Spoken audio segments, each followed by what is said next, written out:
Welcome to the Troubled Artists Podcast, episode 36, Leah Wellman.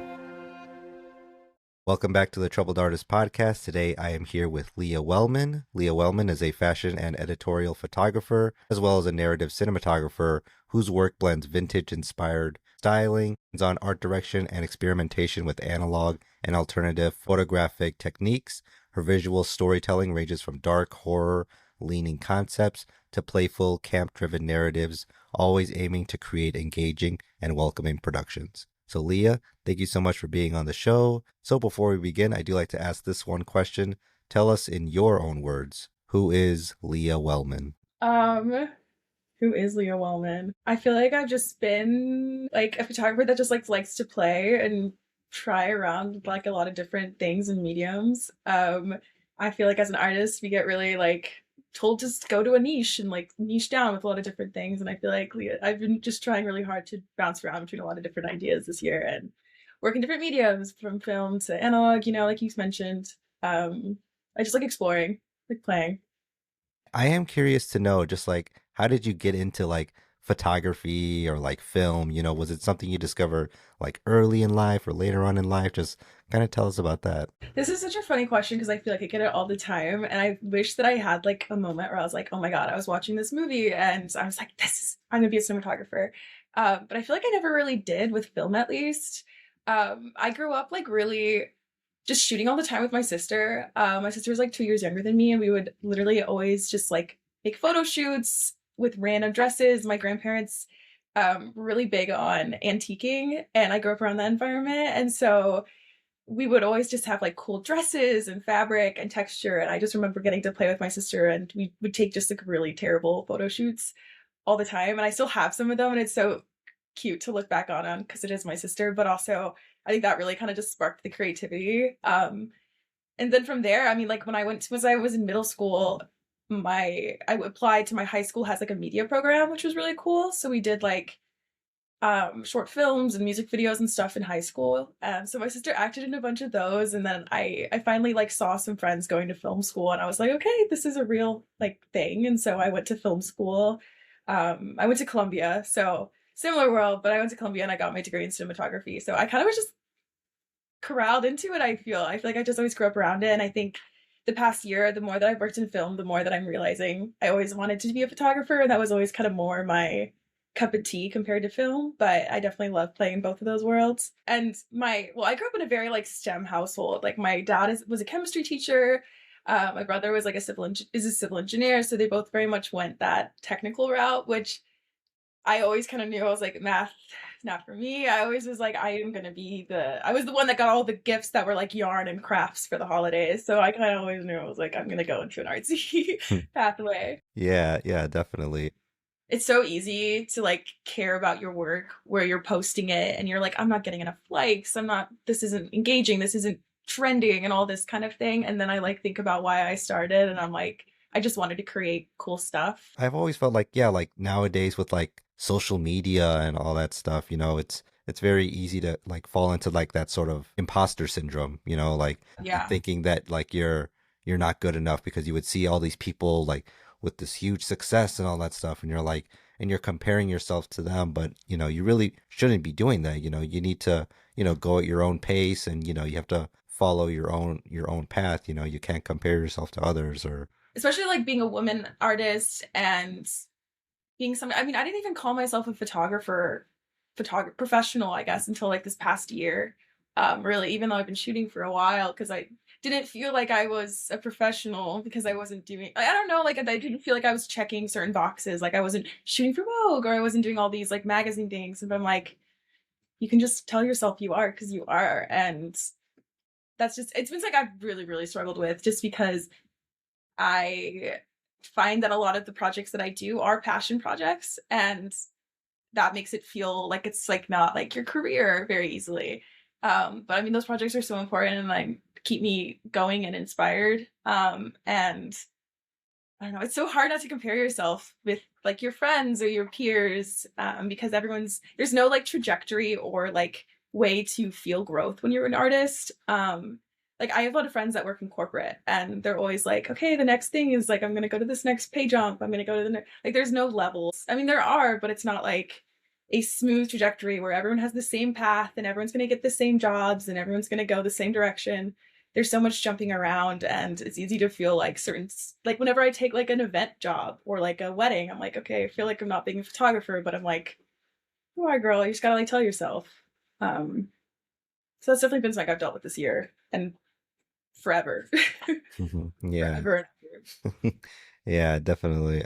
I understand where you're coming from, but again, I just feel like it's great that you're, just continuing to follow your passion, and you mentioned especially being a woman in like the film industry, which is I think what people would think is more like a male dominant type of profession, but there are really great, women like directors and cinematographers out there, and just hearing different people's voices, whether it be like diversity or women, just because we all have stories to tell, we all have stories to share, so just hearing what we have to say, and people realizing like, oh man, there's so much more out there, it's not just males, or it's not just whites, it's just it's a whole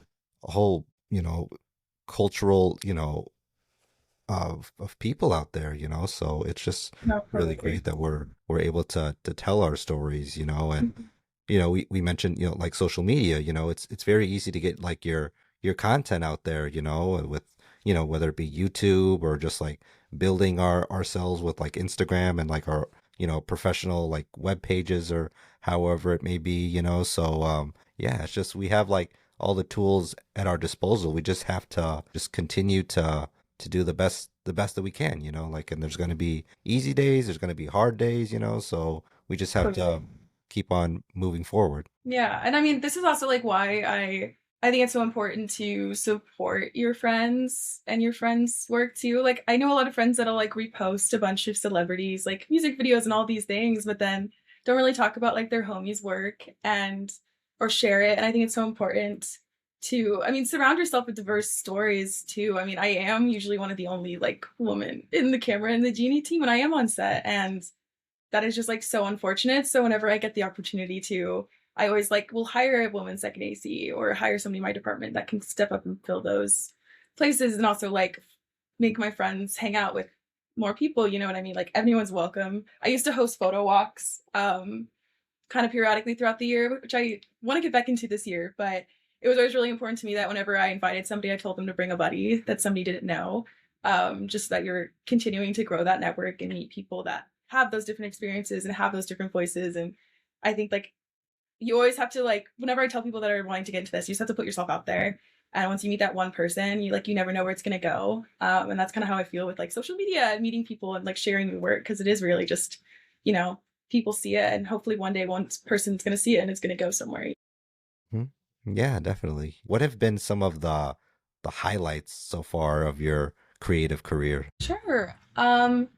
Highlights. Yeah, this was a question that it took me a little bit to ponder on, but I was really grateful this year. I worked a lot with Meg, whose Instagram is at MEH.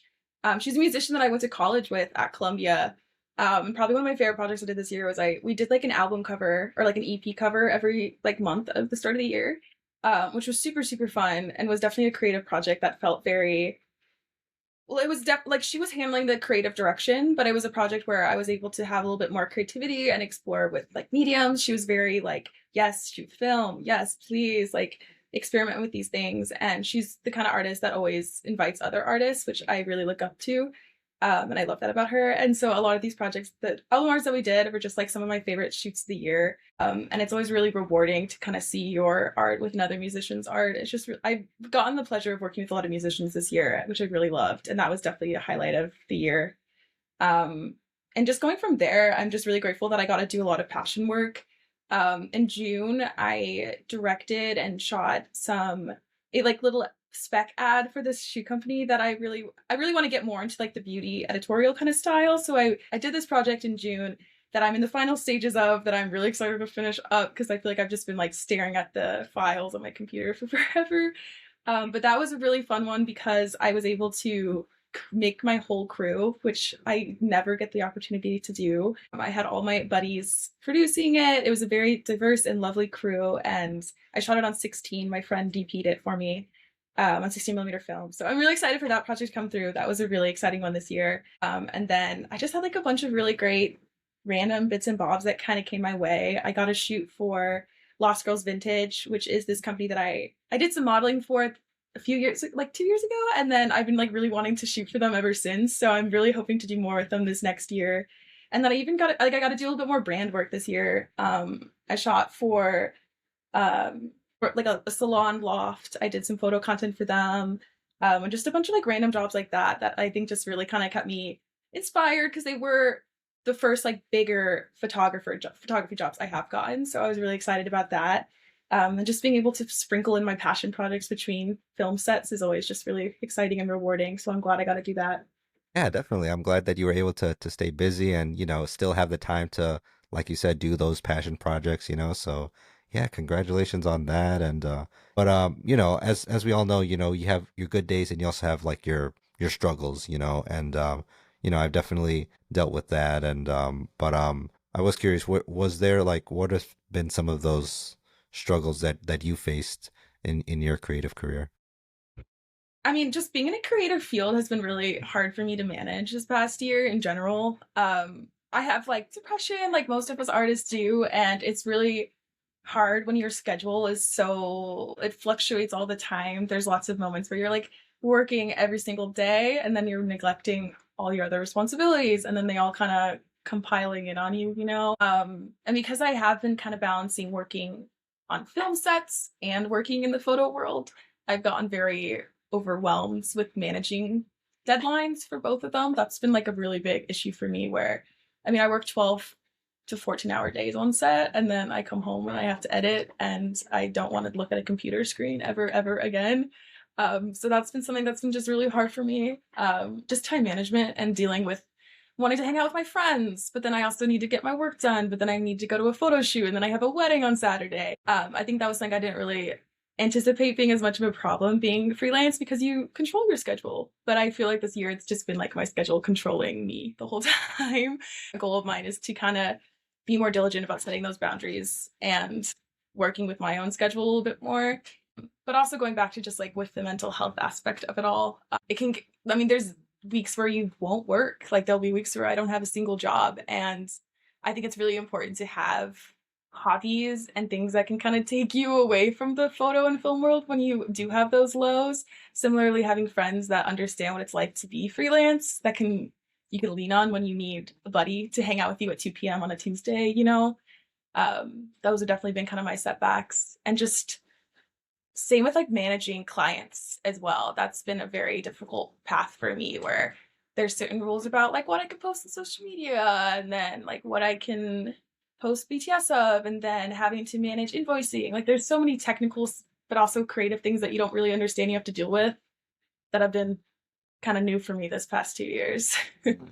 Yeah, yeah, definitely. I mean, no, I was just saying like I agree because I've dealt with, those type of problems myself, just like with time management and anxiety, and you always feel like there's not enough time in the day to, to be Yeah, creative, exactly. but yeah, but I feel like we just need to like you were saying, just like have the time to, surround yourself with other creatives, or have time for your friends or your family, and it's just really great, talking with them because I feel like there's something very therapeutic just like talking about art and just, just sharing problems and like how we've overcome them, and it's kind of one of the main reasons why I wanted to do this podcast, just wanting to, hear people's stories, sure, and like getting their work out there and sharing it with people. But at the same time, I feel like if they're at a moment where they're kind of at like a standstill, and I feel like just talking and just hearing what they have to say and showing that support and knowing that that you're not alone, there are other people that are going through those problems too. And even to the people that are listening to this, they may kind of have those be in those similar situations, but hearing people's stories and how they overcame them, it can give them that motivation, to be like, if that person can do it, maybe I can do it, just like something like that. It just really helps, we're helping fellow artists, other troubled artists, so Yeah. yeah. I feel like it's really easy as an artist to self-isolate. At least that's like something that's been really like big for me. Like I work with people all the time. So like whenever I get free time, I'm like, I do not want to see people ever. But then whenever I do get to talk to people about like my work or just in general, like you were saying, like even just this, like talking to somebody who also understands is so huge. And I feel like people don't really talk about what it's like to be freelance until you like really bring it up because they'll be like, oh my God, yeah, I haven't worked in a month. And you're like, yeah, me too. How's it going? Um, Being able to check in on your friends is really important. And having these spaces of community. There's a lot of like networking events in the city, things like this. Again, like why I did photo walks in the first place, kind of forcing yourself to just talk because that also inspires your work, I think. Definitely, and again, like I said before, like I wish you continued success, and yeah, I'm really excited to see what you're working on, which I guess leads into my next question. Like, what are like some current projects that you have like in the works right now? Yeah, so I finishing up that shoe spec like I was mentioning, and then did another editorial this past fall with I did some stuff on Super 8, and then I shot like this shoe purse that I thrifted, and I like styled an editorial around it. So I've been working on that, which I am super excited to finish up. I shot a lot of great stuff. It's just like kind of like a matter of like I'm finishing up the last bits and bobs. I'm doing like this runway on the run editorial with these like shoes that are like athletic fashion sneakers, but I'm trying to do like a very motiony, girly editorial city girl vibe. So I'm really excited to do that. And then I am also wanting to do a weed editorial this next year. I'm like in pre-pro for it now, but I'm working on there's like these bongs that are made out of vintage glasses. So they're like look very grandma core. So it's very up my alley. So I'm trying to do a very like grandma weed editorial. I'm shooting on 16. And I'm super excited. I'm gonna direct that and then do some styling for it. And then I just thrifted some really cool fur coats. I feel like I can finally like marinate on some of the projects I've been like wanting to start and then also kind of wrap some stuff up. So excited for that. Yeah, hey, that sounds really awesome, and I'd love to like see like that type of work, when it's all done, So Sure. yeah, I mean it's really great, just to hear that and also just like build connections, just like, hearing people's stories, and especially, if we're, being fellow, filmmakers and photographers, it's really great just to connect and support one another. Is there any advice that you like to give to people that are any fellow artists or other filmmaker, photographer, any advice that you would like to share? I feel like everyone always asks me, they're like, how'd you get started? How'd you get started? And honestly, like the majority of it is just like putting yourself out there and saying yes to any opportunity that comes your way, which sounds so much easier than it is. Like I have friends that just didn't really like put themselves out there after school, and that's totally fine. When I graduated, I was reaching out to everybody. I was working in a rental house. Somebody asked me to PA. I was like, yeah, I'm there. Like, what time do you need me? Being very adaptable and being somebody that can hop on a project and give it their all no matter what department you're in, I think is super, super important. I mean, you're not going to just start as a DP or a photographer a lot of the time. So being able to listen and just take opportunities as they come, I think is super, super important. I've PA'd, I've done crafty, like I've done a lot of the departments. And I think it's important to know what other departments are going through so you know how to be a better friend to your friends in different departments, but also you'll learn and you'll meet people and you never know, again, like I said, with like who will lead you somewhere. That's always like an important thing for me, because I have people that I work with now that I worked with 2 years ago on a really small job, and now we're doing really cool things, and I love that. And hopefully as your career advances, and I'm hopeful that a lot of my friends are going to continue to go to bigger places and I can bring them and they can bring me, so always building, that network and being willing to do whatever and anything.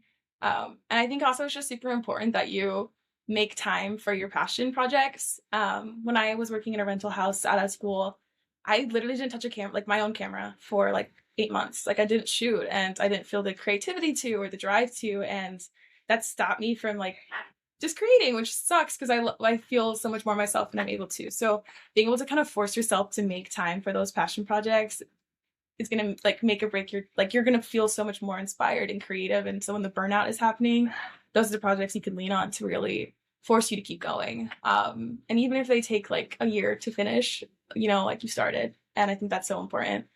Um, yeah, especially because a lot of like the majority of my favorite projects I did this year were passion projects. The ones that I did for work, I'm like, yay, cool. Like I'm glad they're on my portfolio, but like they're not like what's gonna drive me to keep shooting.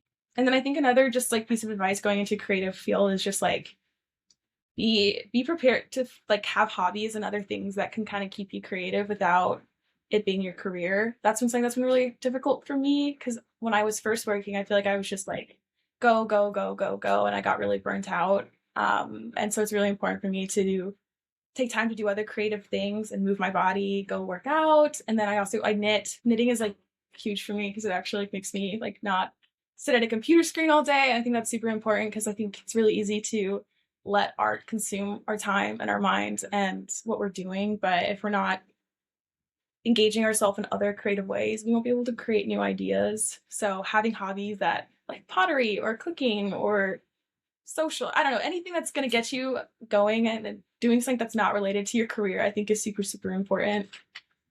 Any step towards creating is progress, I think. And I mean, especially with anxiety, it's like I see the scope of a giant project, like a photo shoot, and I'm like, oh my God, I already have to think about the editing. And I'm like, I can't even fathom doing that right now. So sometimes I'll just be like, okay, I'm just going to make a mood board. I'll make a mood board and I'll journal what the photo shoot could be. And then maybe in a week when I have more creative energy, I will go back to it. So totally. And even if you do work with like I worked a full-time job and I wish I would have taken more advantage of like journaling on my way to work or knitting on the way to work or during lunch, doing a little bit more creative things. There's ways to make time when it's your priority. Yeah, exactly. And I feel like, yeah, like if we truly love something, we'll find the time to make it happen, whether it be film or photography or art or, or whatever it may be, so the passion really is what drives us, and I know that's what really has driven me, because there have been, like I said, like those moments where, I'm very burnt out, or I'm like, what the heck am I doing, or that sort of thing, or imposter syndrome, anxiety, all that stuff, because you can't be creative 24/7, you have to focus on yourself, your mental health, yes, definitely find the time to do that. Or like we said before, collaboration, networking, just talking, and just when you have the time and when you want to be creative, be creative. That's been something I think that I didn't realize when I was starting as an artist, because you kind of just assume that creativity is like always a part of you, and you're always going to be able to create. But I think this past year has really been a wake up call towards more of that like high and low of the creative cycle. And yeah, I mean, it's really hard to keep yourself motivated and accountable when you are the only person that's your boss. So like having those friendships or like people that are seeing your work and continue to see it. And like my friends will sometimes be like, oh, where's that project? And I'm like, oh, where is it? Having those friends that can hold you accountable, I think really helps with that as well. It really is all your community. That the community as an artist is what makes you an artist. And I love that. It's so much a part of where we are now. And I'm excited to see where you go too with your work.